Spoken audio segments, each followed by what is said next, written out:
여러분, 오늘 밤 우리는 한 사람의 아주 늦은 후회 앞에 함께 앉아보려 합니다. 새벽 5시, 아직 세상이 깨어나지 않은 시간, 73이 된 한 남자가 텅 빈 거실에 혼자 앉아 창밖을 바라보고 있습니다. 손에는 식어버린 차 한 잔, 무릎 위에는 어제 읽다만 신문 한 장. 그런데 그의 표정에는 이상한 무게가 얹혀 있습니다. 살아온 세월이 무거워서가 아닙니다. 정말 무거운 것은 지금에서야 문득 떠오른 한 문장 때문입니다. 나는 왜 그렇게 힘들게만 살았을까? 이대로 아무 말 없이 하루하루가 흘러가버리면 당신도 언젠가 어느 새벽 똑같은 문장 앞에서 홀로 멈춰 서게 될지도 모릅니다. 그러니 편안해지기 전에 잠시 시간을 내어 이 영상에 좋아요를 눌러주시고 구독해주세요. 다만 제가 여기서 하는 이야기가 정말 마음에 드실 때만요. 그리고 지금 계신 곳의 위치와 지금 시간이 몇 시인지 댓글로 살짝 남겨주세요. 오늘 밤 이 이야기를 함께 듣는 분들이 어디쯤에 계신지 저도 조용히 헤아려 보고 싶습니다. 이제 불을 끄고 부드러운 소음이 필요하다면 선풍기를 켜도 좋습니다. 그리고 오늘 밤의 여정을 함께 시작해 보겠습니다. 살아보니 알겠더군요. 인생에서 가장 아픈 후회는 잘못한 일에서 오는 것이 아니라 너무 잘하려고 애쓴 일에서 온다는 사실을 말입니다. 박정호 씨는 올해 73입니다. 누구보다 성실하게 살아온 사람이었습니다. 젊은 시절에는 가족을 위해 새벽부터 밤 늦게까지 일했고 자식들이 부족함 없이 자라도록 자신의 꿈과 취미는 늘 뒤로 미뤘습니다. 주변 사람들은 그를 보며 훌륭한 가장이라고 말했고 실제로 남들이 부러워할 만큼 열심히 살았습니다. 그런데 어느 날 아침 그는 이상한 생각에 사로잡혔습니다. 나는 정말 잘 살아온 걸까? 그 질문은 생각보다 무거웠습니다. 평생을 바쁘게 달려왔지만 정작 자신이 행복했는지 돌아볼 시간은 거의 없었기 때문입니다. 젊을 때는 돈을 벌어야 했고 중년에는 자식을 키워야 했고 은퇴 후에는 노후를 걱정해야 했습니다. 그런데 막상 70이 넘고 보니 걱정은 줄지 않았고 마음은 여전히 바빴습니다. 그는 문득 깨달았습니다. 자신은 문제를 해결하며 살아왔지만 정작 삶을 이해하며 살아오지는 못했다는 사실을 말입니다. 어제 저녁의 일이 자꾸 떠올랐습니다. 오랜만에 만난 옛 동료가 웃으며 이렇게 물었습니다. 자네는 뭘 위해 그렇게 열심히 살았나? 별 뜻 없이 던진 말이었을 겁니다. 그런데 그 순간 박정우 씨는 아무 대답도 하지 못했습니다. 웃음으로 넘겼지만 집으로 돌아오는 지하철에서 창밖에 비친 자기 얼굴을 오래 바라보게 되었습니다. 대답이 없다는 사실보다 대답을 준비해 본 적조차 없다는 사실이 더 서늘했습니다. 사실 우리 세대는 대답을 배운 적이 없습니다. 질문 자체가 사치처럼 여겨지던 시절을 살아왔습니다. 그러다 어느 나이가 되면 세상이 조용해지고 그제야 미뤄두었던 질문들이 한꺼번에 되돌아옵니다. 그때 대답이 없는 사람은 자기 자신에게 미안해지기 시작합니다. 이 미안함이 오래 쌓이면 남을 원망할 힘도 없는 조용한 자책이 됩니다. 그리고 그 자책은 얼굴에 남고 말투에 남고 결국 남은 시간에까지 그림자를 들이웁니다. 그러나 다행인 것이 하나 있습니다. 그 질문이 떠올랐다는 것 자체가 이미 답의 절반이라는 사실입니다. 늦었다고 느끼는 그 순간이 실은 다시 시작할 수 있는 가장 이른 순간이기도 합니다. 박정우 씨의 이야기는 바로 그 새벽 그 조용한 거실에서 시작됩니다. 우리는 흔히 나이 드는 것을 두려워합니다. 주름이 늘어나고 체력이 예전 같지 않기 때문입니다. 실제로 60세 이후에는 근육량이 매년 조금씩 감소하고 신체 회복 속도도 눈에 띄게 느려진다고 합니다. 하지만 흥미로운 사실이 하나 있습니다. 나이가 들수록 감정을 다스리는 힘은 오히려 좋아지는 경우가 많다는 것입니다. 여러 노년 심리 연구를 보면 노년층은 젊은 사람들보다 불안과 분노에 덜 휘둘리고 삶의 본질을 더 중요하게 여기는 경향이 있다고 합니다. 생각해 보면 젊은 시절은 늘 안개 속을 걷는 것과 비슷합니다. 무엇을 해야 할지, 어떤 선택이 옳은지, 누구를 믿어야 할지 알 수 없는 순간이 많습니다. 작은 실패에도 밤잠을 설치고 남의 시선 하나에도 마음이 흔들립니다. 그러나 세월이 흐르면 조금씩 알게 됩니다.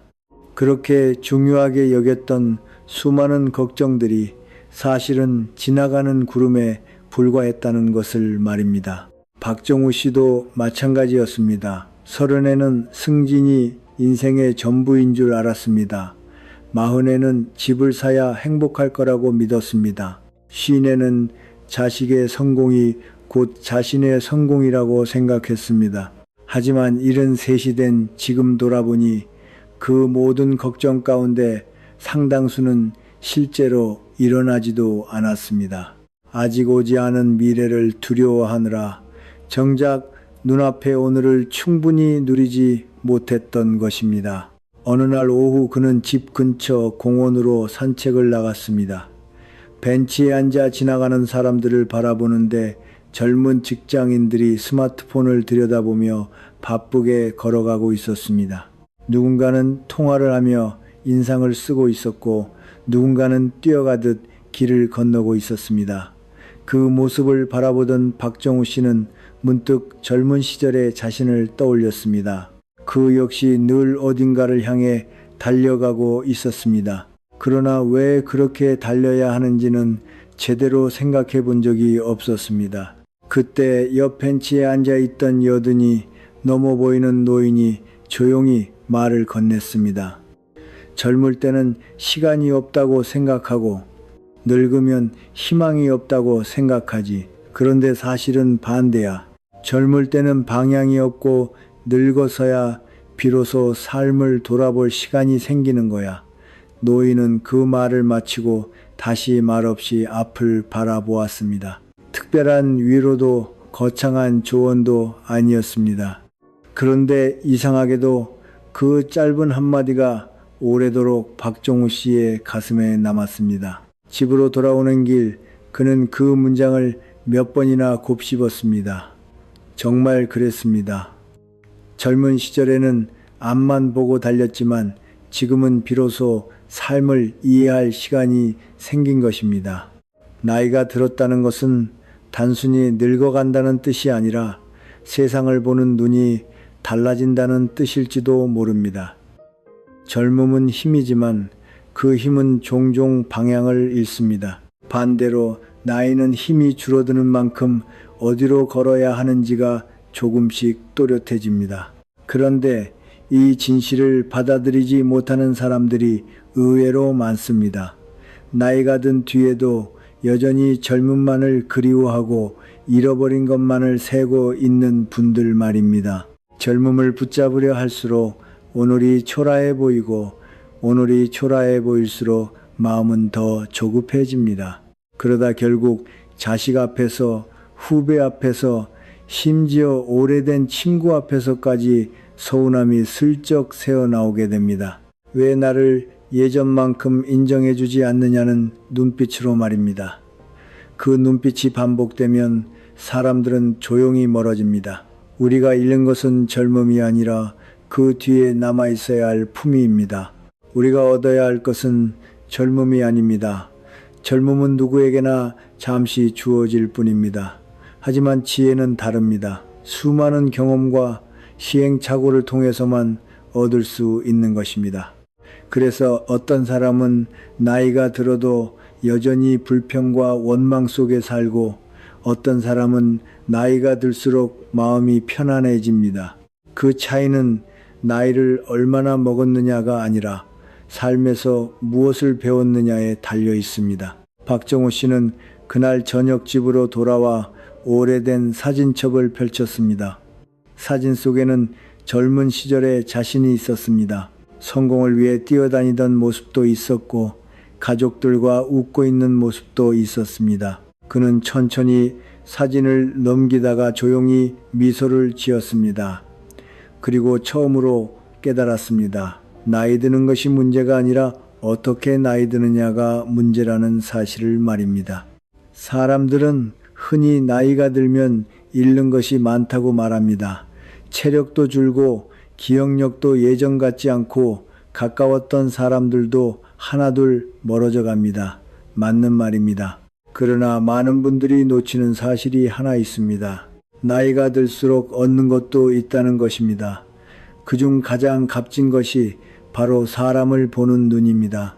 박정우 씨가 50살 무렵의 일이었습니다. 당시 그는 사업을 하는 오랜 친구를 무척 부러워했습니다. 비싼 차를 몰고 좋은 식당에서 식사를 하고 주변의 사람도 늘 북적였습니다. 그 친구를 볼 때마다 자신은 어딘가 뒤처진 사람 같았습니다. 그런데 20년이 지나고 보니 상황은 전혀 달라져 있었습니다. 그 친구 주변에 모였던 사람들은 대부분 돈을 보고 찾아온 사람들이었고 사업이 어려워지자 하나둘 조용히 사라졌습니다.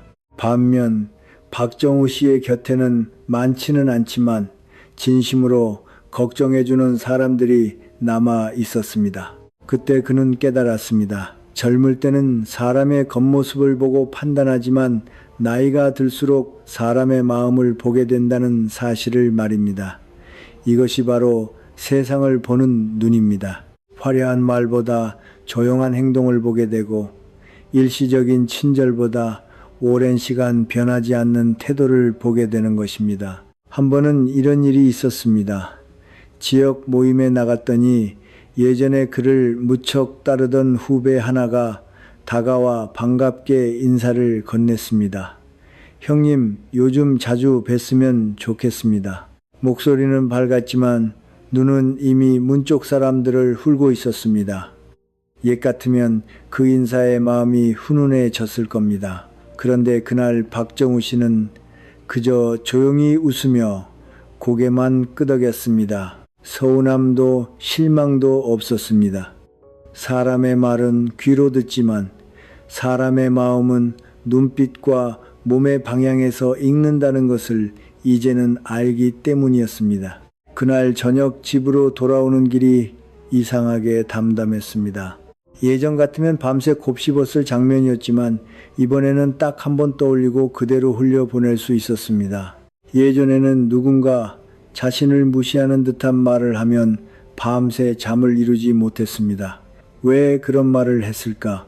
왜 나를 인정하지 않을까?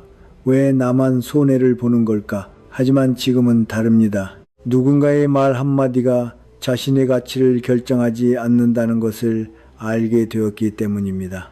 노년 심리학에서는 나이가 들수록 외부의 평가보다 내면의 기준을 더 중요하게 여기는 경향이 강해진다고 설명합니다. 쉽게 말하면 남이 뭐라 하든 흔들리지 않는 힘이 조금씩 자란다는 뜻입니다. 이 힘은 크게 소리치는 힘이 아닙니다. 오히려 조용히 자리를 지키는 힘입니다. 누가 나를 알아주지 않아도 서운해하지 않고 누가 나를 지나쳐도 붙잡지 않는 힘, 인정받으려 애쓰는 마음을 조금 내려놓았을 뿐인데 이상하게도 그 순간부터 사람들의 태도가 달라지기 시작합니다. 매달리지 않는 사람 앞에서 사람들은 오히려 예의를 갖추게 됩니다. 이것이 관계의 오래된 진실입니다. 어느 날 박정우 씨는 오랜만에 동창 모임에 나갔습니다. 젊은 시절 같으면 누가 더 성공했는지, 누가 더 많이 벌었는지 은근히 비교했을 겁니다. 하지만 그날은 달랐습니다. 가장 행복해 보이는 사람은 재산이 가장 많은 사람이 아니었습니다.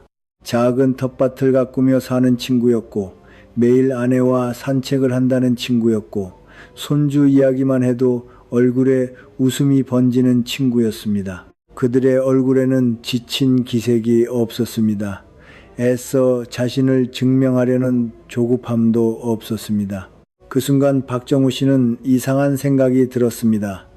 어쩌면 우리는 평생 행복을 찾으러 먼 곳을 돌아다녔지만 행복은 늘 아주 가까운 곳에 있었던 것이 아닐까. 젊을 때는 성공하면 행복할 줄 알았고 돈이 많아지면 걱정이 사라질 줄 알았습니다. 하지만 나이가 들고 보니 진짜 행복은 거창한 것이 아니었습니다. 오늘 건강하게 눈을 뜨는 것, 밥을 맛있게 먹는 것, 마음 맞는 사람과 차 한잔 나누는 것이었습니다. 예전에 한 의사가 이런 말을 한 적이 있습니다. 사람은 나이가 들수록 건강을 잃을까봐 걱정하지만 사실 더 빨리 잃는 것은 감사하는 마음이라고. 처음에는 이 말이 잘 이해되지 않았습니다. 하지만 이제는 알 것 같습니다. 가진 것보다 없는 것만 바라보면 아무리 많이 가져도 마음은 늘 부족합니다. 반대로 작은 것에도 감사할 수 있다면 부족한 상황 속에서도 평안을 얻을 수 있습니다. 사람을 보는 눈이 생긴다는 것은 결국 세상을 원망하지 않고도 살아갈 수 있다는 뜻입니다. 그리고 그때부터 남은 인생은 조금씩 가벼워지기 시작합니다. 박정우 씨가 인생을 돌아보기 시작하면서 가장 먼저 놀란 것은 자신이 생각보다 훨씬 많은 짐을 지고 살아왔다는 사실이었습니다. 이상하게도 젊을 때는 그 짐이 보이지 않았습니다. 모두 필요한 것이라고 믿었기 때문입니다. 더 좋은 집을 가져야 했고, 더 많은 돈을 모아야 했고, 남들에게 인정도 받아야 했습니다. 그런데 70이 넘고 보니 그 많은 짐 가운데 상당수는 없어도 되는 것들이었습니다. 아니, 오히려 일찍 내려놓았더라면 훨씬 편안했을 것들이었습니다. 어느 봄날 아침 박정우 씨는 오랫동안 잠가두었던 창고 문을 열었습니다. 안에는 수십 년 동안 아내가 모아둔 물건들이 가득 쌓여 있었습니다.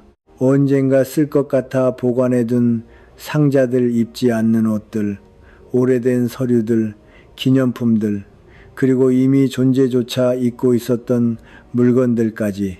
그는 한참 동안 그 물건들을 바라보다가 문득 이상한 생각이 들었습니다. 이 물건들을 내가 가지고 있는 걸까? 아니면 이 물건들이 나를 붙잡고 있는 걸까? 사실 많은 사람들이 버리지 못합니다. 언젠가 필요할 것 같아서, 추억이 담겨 있어서, 아까워서. 하지만 가만히 생각해 보면 대부분의 물건은 1년 동안 한 번도 손대지 않습니다. 미국의 한 대학 연구에서는 집안의 물건이 지나치게 많을수록 스트레스 호르몬 수치가 높아질 수 있다고 보고한 적도 있습니다. 물건은 편리함을 주기도 하지만 지나치게 많아지면 오히려 마음을 무겁게 만드는 짐이 되기도 합니다.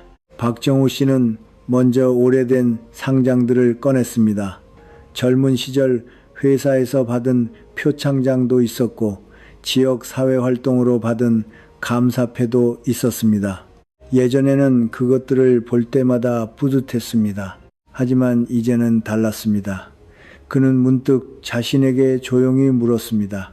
이 상장들이 지금의 나를 더 행복하게 만들어주고 있는가? 대답은 아니었습니다.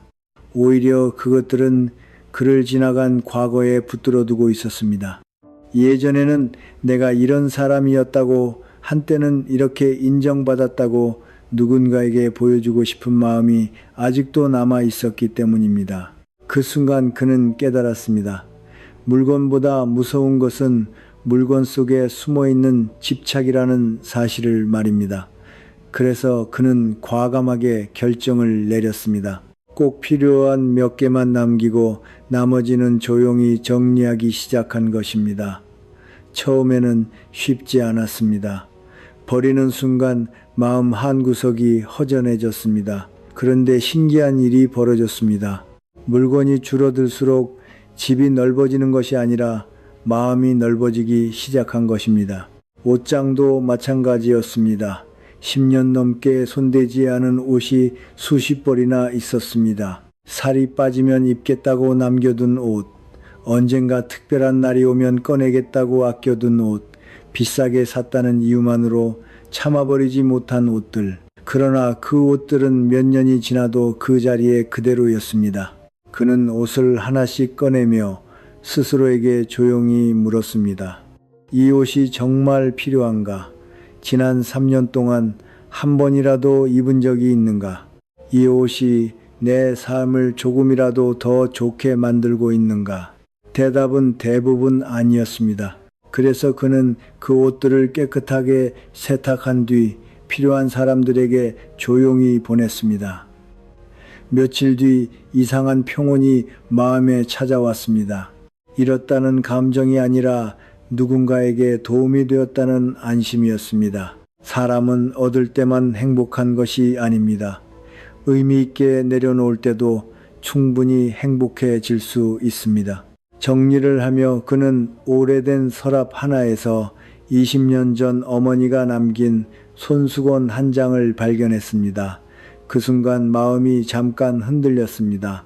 이것마저 버려야 하나. 그러나 그는 오래 생각한 끝에 손수건은 그대로 두기로 했습니다. 정리는 무조건 버리는 일이 아니었습니다. 정말 소중한 것을 알아보기 위해 그렇지 않은 것들을 걷어내는 일이었습니다. 이 구별이 없으면 집도 마음도 결국 창고가 되어버립니다. 사실 우리가 버리지 못하는 것은 물건만이 아닙니다. 후회도 버리지 못합니다. 원망도 버리지 못합니다. 체면도 버리지 못합니다. 그래서 어떤 분들은 방은 깨끗하게 정리해 놓고도 마음 한쪽은 오래된 상장과 오래된 서운함으로 여전히 가득 차 있습니다. 겉은 단정한데 눈빛이 지쳐있는 노인이 있다면 대개는 마음의 창고를 열어보지 않았기 때문입니다. 젊을 때는 더하기가 중요합니다. 지식도 더하고 경험도 더하고 돈도 더해야 합니다. 하지만 노년에는 빼기가 중요합니다. 불필요한 걱정을 빼고 비교를 빼고 욕심을 빼고 집착을 빼야 합니다. 그래야 마음에 여백이 생깁니다. 그리고 그 여백이 있어야 비로소 행복이 들어올 자리가 만들어집니다. 물건은 그렇게 조금씩 정리할 수 있었습니다. 낡은 상장도 오래된 옷도 손을 대면 결국 사라졌습니다. 그런데 마음 안쪽에는 아무리 손을 대도 쉽게 사라지지 않는 것이 하나 남아 있었습니다. 바로 원망이었습니다. 박정우 씨에게는 10년째 마음에 걸려 있는 사람이 하나 있었습니다. 한때 그가 가장 믿었던 사람, 함께 일을 하며 밤을 새우던 후배였습니다. 그런데 어느 날 그 사람은 아주 조용히 그를 배신했습니다. 큰 소리도 없었고 다툼도 없었습니다. 그저 뒤에서 조용히 뒤통수를 쳤을 뿐입니다. 그 일 이후 박정우 씨는 몇 달 동안 잠을 제대로 이루지 못했습니다. 낮에는 괜찮은 듯 싶다가도 밤이 되면 그 사람의 얼굴이 떠올랐고 그때마다 가슴 한쪽이 뜨겁게 달아올랐습니다. 시간이 지나면 잊힐 줄 알았습니다. 그런데 이상하게도 잊히지 않았습니다. 오히려 나이가 들수록 더 또렷해졌습니다. 어느 날 저녁 그는 문득 무서운 사실을 하나 깨달았습니다. 그 사람은 이미 자신의 삶을 아무 일 없다는 듯 살아가고 있는데 정작 그 일을 잊지 못하는 사람은 자기 자신뿐이라는 사실이었습니다. 상대는 그 밤을 이미 넘어간 지 오래인데 자신만 그 밤에 여전히 갇혀 있었습니다. 살아보니 알겠더군요. 원망은 상대를 벌하는 칼이 아니라 자기 손에 쥔 채로 스스로를 베고 있는 칼이라는 사실을 말입니다. 심리학에서도 원망을 오래 품을수록 스트레스와 불안이 함께 자란다고 말합니다. 상대는 아무것도 잃지 않는데 나만 잠을 잃고 얼굴을 잃고 결국은 표정을 잃습니다. 오래 원망한 사람의 얼굴에는 특유의 굳은 선이 하나 남습니다. 그 선은 아무리 잘 웃어도 완전히 지워지지 않습니다. 주변에서도 그런 어른들을 어렵지 않게 보셨을 겁니다. 예전에 자기를 무시했던 형제의 이야기를 30년째 반복하는 분, 며느리가 처음 인사 왔을 때 한 말 한마디를 아직도 서랍처럼 꺼내놓는 분, 그분들이 나쁜 사람이어서가 아닙니다.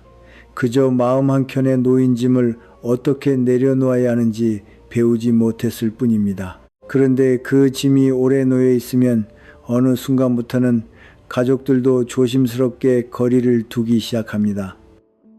원망을 안고 사는 사람 곁에서는 누구나 조금씩 지치기 때문입니다. 그렇게 우리는 상처를 준 사람에게가 아니라 정작 우리를 사랑하는 사람들에게 벽을 세우게 됩니다. 박정우 씨는 그날부터 아주 조용히 연습을 시작했습니다. 용서하려고 애쓰지는 않았습니다. 용서라는 말은 어쩐지 그에게 너무 컸습니다. 그가 한 것은 그저 놓아주기였습니다. 아침에 눈을 떴을 때 그 사람의 얼굴이 떠오르면 억지로 지우려 하지 않고 아, 또 왔구나 하고 조용히 인사만 건넸습니다. 그리고 다시 하던 일로 돌아갔습니다. 붙잡지도 않고 밀어내지도 않고 그냥 지나가게 두는 연습이었습니다. 처음에는 잘 되지 않았습니다. 며칠은 편안하다가도 어떤 계기 하나에 다시 뜨거워졌습니다. 그러나 이상하게도 시간이 지날수록 그 뜨거움은 오래가지 않았습니다. 예전에는 사흘밤을 뜬 눈으로 세웠다면 이제는 1시간쯤 마음이 무거웠다가 다시 가라앉았습니다. 놓아준다는 것은 그 사람을 인정하는 일이 아니었습니다. 나 자신에게 더 이상 그 사람의 자리를 내주지 않기로 결심하는 일이었습니다. 그리고 그 결심이 반복될수록 그는 조금씩 다른 사람이 되어갔습니다. 눈빛에 힘이 빠졌지만 표정에는 오히려 온기가 돌기 시작했습니다. 오래 굳어있던 어깨선이 풀렸고 웃을 때 눈가에 잡히는 주름이 예전보다 부드러워졌습니다. 아내가 어느 저녁 밥상 앞에서 조용히 이런 말을 했습니다. 당신 요즘 얼굴이 편해 보여요. 그 한마디에 박정우 씨는 잠깐 목이 메었습니다. 놓아준다는 것이 이렇게 얼굴에까지 새겨지는 일인 줄 그 나이가 되어서야 알게 된 것입니다. 원망을 놓는다는 것은 그 사람이 옳았다는 뜻이 아닙니다. 그저 남은 인생의 주인 자리를 다시 자신에게 돌려주는 일입니다. 남은 시간이 유한하다는 것을 알게 되면 누구도 그 시간을 미워하는데 오래 쓰지 않게 됩니다.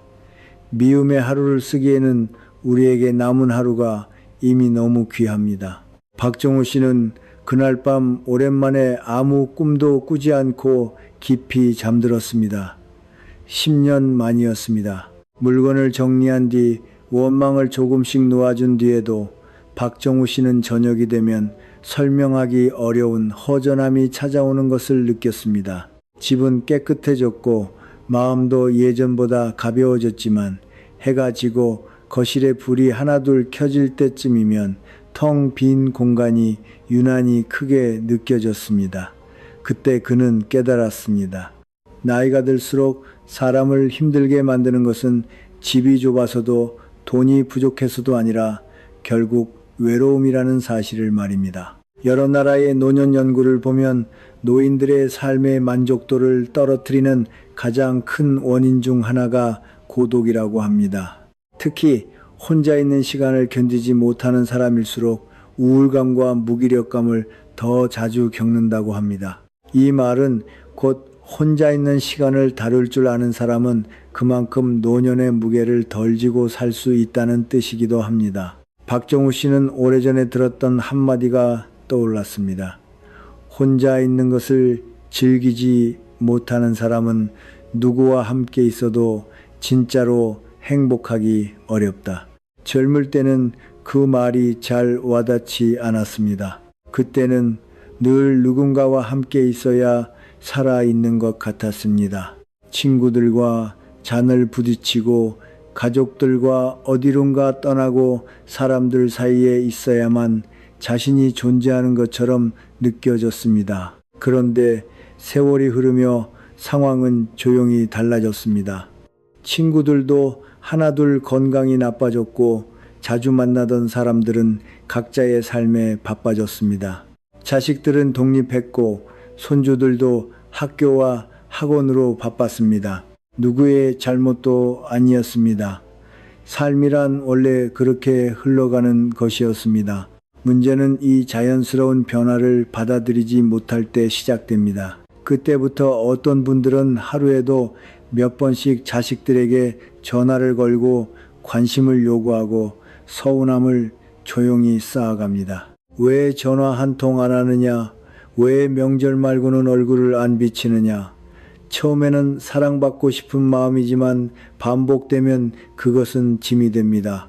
그리고 어느 순간 자식들은 전화벨이 울리면 마음이 무거워지기 시작합니다. 사랑을 요구할수록 사랑이 멀어지는 이 슬픈 역설을 우리는 너무 늦게 알게 됩니다. 살아보니 알겠더군요. 자신의 행복을 다른 사람의 관심에 통째로 맡겨버리면 결국 그 관심의 크기만큼만 행복할 수 있다는 사실을, 그리고 사람의 관심은 원래 늘었다 줄었다 하는 파도 같은 것이어서 그것에 자신을 메어두면 평생 흔들리며 살게 됩니다. 어느 오후 박정우 씨는 공원 산책을 하다가 벤치에 홀로 앉아있는 한 노인을 보았습니다. 처음에는 외로워 보인다고 생각했습니다. 그런데 가까이 가서 보니 그 노인은 나뭇가지에 앉은 작은 새들을 바라보며 조용히 미소를 짓고 있었습니다. 그 표정은 조금도 외로워 보이지 않았습니다. 오히려 누구보다 평온해 보였습니다.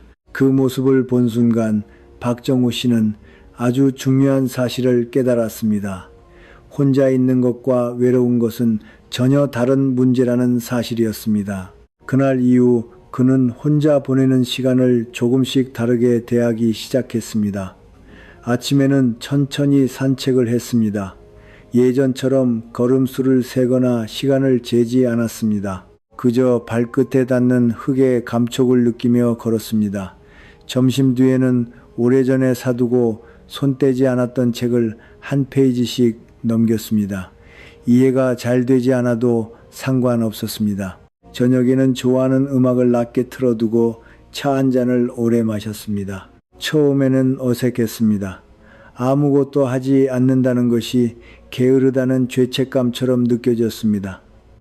그러나 시간이 지나면서 놀라운 변화가 생겼습니다. 예전에는 아무것도 하지 않으면 허전했는데 이제는 아무것도 하지 않는 시간이 오히려 편안하게 느껴졌습니다.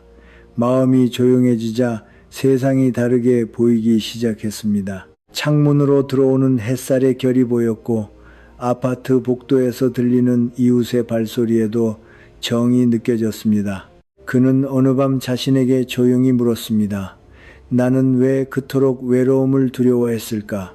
한참을 앉아 있다가 답이 떠올랐습니다. 외로움 자체가 무서웠던 것이 아니라 조용해진 뒤에 마주하게 될 자기 자신이 두려웠던 것입니다. 젊은 시절에는 바쁘다는 핑계로 자신을 돌아보지 않아도 되었습니다. 그러나 혼자 있는 시간이 늘어나자 비로소 자신의 삶을 마주보게 되었습니다. 잘한 일도 후회되는 일도 있었지만 그것들을 조용히 인정하기 시작하자 마음이 오히려 편안해졌습니다. 인생은 누군가가 늘 곁에 있어야만 행복한 것이 아니었습니다. 자기 자신과 좋은 친구가 될 수 있는 사람이 결국 가장 흔들리지 않는 사람이었습니다. 그때부터 혼자 있는 시간은 견뎌야 하는 시간이 아니라 조용히 자기 자신에게로 돌아오는 귀한 시간이 되었습니다. 혼자 있는 시간과 화해하고 나자 박정우 씨 앞에는 또 하나의 오래된 숙제가 남아 있었습니다. 물건을 버리는 것보다 어렵고 원망을 놓는 것보다 무거우며 외로움을 견디는 것보다도 시린 일, 바로 이별을 받아들이는 일이었습니다. 살아보니 알겠더군요. 인생은 만남보다 이별이 더 많은 여정이라는 사실을. 어린 시절에는 학교를 졸업하며 친구들과 헤어지고 청년이 되어서는 고향을 떠나고 부모가 되어서는 자식들을 세상으로 떠나보내고 어느 순간에는 평생 함께 할 것 같았던 사람들과도 조용히 작별하게 됩니다.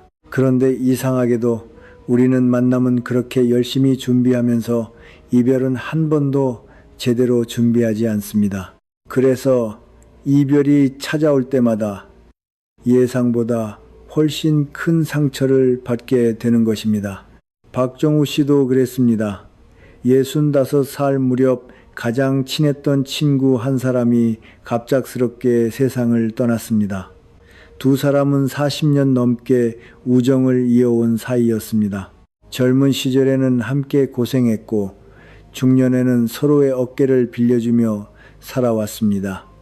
그래서 그는 그 친구가 언제까지나 자신의 곁에 있을 것처럼 여겼습니다. 그런데 어느 날 갑자기 걸려온 전화 한 통이 그 모든 것을 뒤집어 놓았습니다. 장례식장을 다녀온 뒤에도 그는 오랫동안 그 사실을 받아들이지 못했습니다. 휴대전화 연락처에서 친구의 이름을 지우지 못했고 길을 걷다가 친구와 함께 갔던 오래된 국밥집 앞을 지나면 자기도 모르게 발걸음을 멈추곤 했습니다. 시간이 지나면 괜찮아질 줄 알았지만 상실은 시간에게만 맡겨두면 조용히 곪는 상처였습니다. 그러던 어느 밤 그는 친구가 살아있을 때 지나가듯 했던 말을 문득 떠올렸습니다. 우리는 언젠가 모두 떠난다. 중요한 것은 얼마나 오래 사느냐가 아니라 떠나기 전까지 어떻게 사느냐야.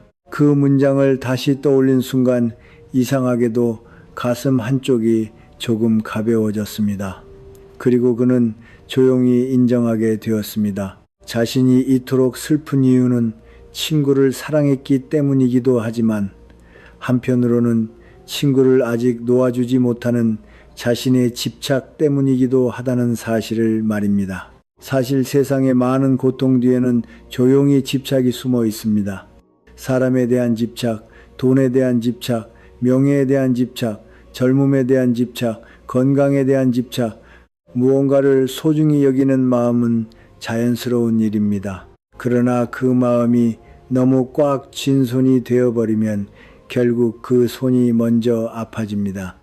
불교에서는 이것을 집착이 곧 괴로움의 시작이라 말하고 심리학에서는 지나친 통제 욕구가 불안을 키운다고 설명합니다. 표현은 달라도 결론은 같습니다. 놓아주어야 할 것을 붙잡고 있을 때 사람은 가장 힘들어집니다. 박정우 씨는 자신의 삶을 조용히 되짚어 보았습니다.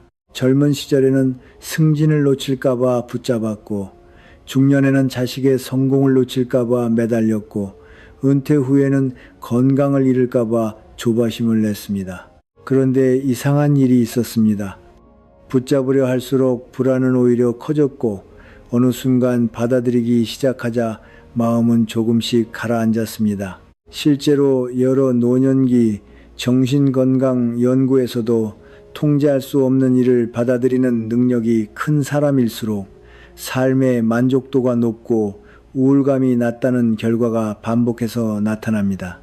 어느 늦은 오후 그는 서랍 정리를 하다가 오래된 사진 한 장을 발견했습니다. 이미 세상을 떠나신 부모님과 함께 찍은 사진이었습니다. 예전 같으면 눈물부터 났을 사진이었습니다. 그런데 그날은 이상하게 눈물보다 감사가 먼저 올라왔습니다. 함께한 시간이 있었기에 지금의 자신이 있다는 사실이 이 나이가 되어서야 비로소 또렷하게 보였기 때문입니다. 그 순간 그는 이별의 의미를 아주 조금 이해하게 되었습니다. 이별은 사랑이 끝났다는 증거가 아니라 사랑이 그곳에 존재했다는 증거였습니다. 진심으로 사랑하지 않았다면 헤어짐도 그렇게 오래 아프지 않았을 것입니다. 그날 저녁 그는 아내와 함께 오래된 앨범을 한 장씩 넘겼습니다. 사진을 넘길 때마다 아내는 짧게 웃거나 잠깐 눈물을 훔치거나 아무 말 없이 오래 바라보았습니다. 두 사람은 특별한 이야기를 나누지 않았지만 그 침묵이 예전과는 달랐습니다. 함께 살아낸 시간의 무게가 두 사람 사이를 조용히 채우고 있었습니다. 그것이 부부라는 관계의 마지막 선물인지도 모르겠다고 그는 속으로 생각했습니다. 이별을 완전히 피할 방법은 없습니다. 그러나 우리는 이별을 대하는 태도만은 배울 수 있습니다. 붙잡으려 하기보다 감사할 수 있고 원망하기보다 추억할 수 있으며 잃어버린 것만 세기보다 남겨진 것을 바라볼 수도 있습니다. 그 시선이 조금씩 자리를 잡을 때 상실은 더 이상 사람을 무너뜨리지 않고 오히려 사람을 더 깊게 만듭니다. 박정우 씨는 이제 마지막 하나의 이별을 마주할 준비를 하고 있었습니다. 언젠가 반드시 찾아올 자기 자신과의 마지막 작별 말입니다. 박정우 씨는 어느 새벽 평소보다 조금 일찍 눈을 떴습니다. 창밖 세상은 아직 고요했고 골목 어귀의 가로등만 홀로 켜져 있었습니다. 그는 창가에 앉아 아직 떠오르지 않은 해를 기다리며 조용히 자신에게 물었습니다. 만약 오늘이 내 인생의 마지막 날이라면 나는 무엇을 후회할까? 이상하게도 가장 먼저 떠오른 것은 돈이 아니었습니다. 더 큰 집도 아니었고 더 좋은 차도 아니었습니다. 대신 사랑하는 사람들에게 조금 더 따뜻하게 말하지 못했던 순간들이 떠올랐습니다. 바쁘다는 이유로 미뤄두었던 저녁 식사, 언젠가 하겠다고만 마음속에 담아두었던 여행 화가 나서 등을 돌려버렸던 어느 겨울밤 아내의 뒷모습. 사람은 죽음을 진지하게 생각할 때 비로소 삶의 우선순위를 제대로 보게 됩니다. 여러 나라의 완화 의료 현장에서 임종을 앞둔 이들을 인터뷰한 기록을 보면 가장 흔한 후회는 더 많은 돈을 벌지 못한 것이 아니라 너무 많은 걱정을 하며 살았다는 것이었습니다. 또 하나 자주 등장하는 후회는 다른 사람의 기대에 자신을 맞추느라 정작 자신이 원하는 삶을 충분히 살지 못했다는 것이었습니다. 결국 사람이 마지막에 그리워하는 것은 이룬 것보다 놓친 것이었습니다. 박정우 씨는 자신이 걸어온 길을 다시 조용히 바라보았습니다. 그는 결코 완벽한 사람이 아니었습니다. 실수도 많았고 후회도 있었습니다. 하지만 이제는 그것들을 억지로 지우려 하지 않았습니다. 오히려 그것들이 있었기에 지금의 자신이 만들어졌다는 사실을 인정하기 시작했습니다. 젊은 시절의 실패는 사람을 이해하게 만들었고 아픔은 다른 사람의 눈물을 알아보게 만들었으며 외로움은 혼자 있는 시간을 견디는 힘을 길러주었습니다. 어느 봄 오후 그는 손자와 함께 공원을 걷게 되었습니다. 어린 손자는 길가에 핀 작은 노란 꽃 하나를 발견하고는 한참 동안 그 앞에 쪼그리고 앉아 있었습니다.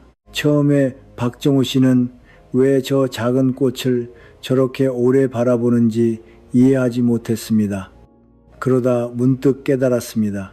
자신이 오래전에 잃어버린 시선을 아이가 대신 보여주고 있다는 사실을 말입니다. 그는 너무 오래 미래를 걱정하며 살았고 너무 오래 결과만 바라보며 살아왔습니다. 그래서 눈앞에 작은 행복을 놓치는 날이 많았습니다. 그러나 아이는 달랐습니다. 꽃 한 송이에도 웃을 수 있었고 바람 한 줄기에도 즐거워할 수 있었습니다. 그날 이후 박정우 씨는 아침을 열 때마다 스스로에게 조용히 3가지 질문을 건네기 시작했습니다. 오늘 감사할 일 하나는 무엇인가? 오늘 누군가에게 따뜻한 말 한마디를 건넬 수 있는가? 그리고 오늘 이 마지막 날이라면 후회 없이 보낼 수 있는가? 신기하게도 이 질문을 반복할수록 하루가 점점 단순해졌습니다. 중요하지 않은 걱정은 조용히 물러났고 사소한 행복은 더 잘 눈에 들어왔습니다. 물론 나이가 든다고 해서 모든 문제가 저절로 사라지는 것은 아닙니다. 몸은 여전히 아플 수 있고 외로운 밤도 다시 찾아옵니다. 그러나 이제 그는 알고 있었습니다. 행복한 노후란 문제가 없는 삶이 아니라 문제 속에서도 자신의 중심을 잃지 않는 삶이라는 사실을 말입니다. 젊음은 누구에게나 잠시 머물다 떠나지만 지혜는 끝까지 남습니다. 돈은 늘었다 줄었다. 하지만 마음의 평안은 스스로 만들어갈 수 있습니다. 사람은 결국 혼자가 되더라도 자신과 화해할 수 있다면 외롭지 않을 수 있습니다. 박정우 씨는 어느새 73이라는 나이를 두려워하지 않게 되었습니다. 오히려 지금이야말로 인생을 가장 깊이 이해할 수 있는 시기라고 여기게 되었습니다. 더 이상 남과 비교하지 않았고 이미 지나간 과거를 붙잡지도 않았습니다. 아직 오지 않은 미래를 걱정하는 시간도 눈에 띄게 줄었습니다. 대신 오늘 마시는 따뜻한 차 한 잔, 창밖에서 들어오는 늦은 오후에 햇살 안부를 묻는 짧은 전화 한 통의 무게를 진심으로 알게 되었습니다. 어쩌면 이것이 나이 드는 진짜 의미인지도 모릅니다. 더 많이 가지는 것이 아니라 더 깊이 이해하는 것, 더 높이 오르는 것이 아니라 더 조용히 바라보는 것, 그리고 언젠가 찾아올 마지막 순간까지 후회보다 감사가 많은 삶을 살아가는 것입니다. 한 번뿐인 인생입니다. 너무 힘들게만 살지 않으셔도 됩니다. 지금 이 순간 여러분이 가진 가장 소중한 것은 아직 오지 않은 내일이 아니라 바로 오늘입니다. 오늘을 조금만 더 따뜻하게, 조금만 더 부드럽게 살아주십시오. 여러분, 오늘 밤 우리는 참 먼 길을 함께 걸어왔습니다. 왜 그렇게 힘들게만 살았을까 하는 오래된 후회에서 시작해 방향 없이 달려온 젊은 날을 지나 사람을 보는 눈을 얻고 무거운 짐과 오랜 원망을 조금씩 내려놓고 혼자 있는 시간과 조용히 화해하고 이별을 조금은 다른 시선으로 바라보게 되었습니다. 이제 하나만 기억하셨으면 좋겠습니다. 지금까지 열심히 살아오신 것만으로도 여러분은 이미 충분히 잘 살아오신 것입니다. 조금 늦게 알았다고 자신을 탓하지 마십시오. 늦게 안 것이 아니라 이제야 알아볼 수 있을 만큼 삶이 여러분을 깊게 만든 것입니다.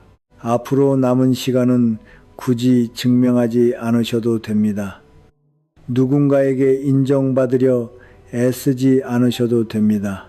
매달리지 않아도 화내지 않아도 자신의 자리를 조용히 지킬 수 있다면 그것이 가장 큰 품위입니다. 서운한 사람은 조금 멀리 두시고 고마운 사람에게는 오늘 한 통의 전화를 남기십시오.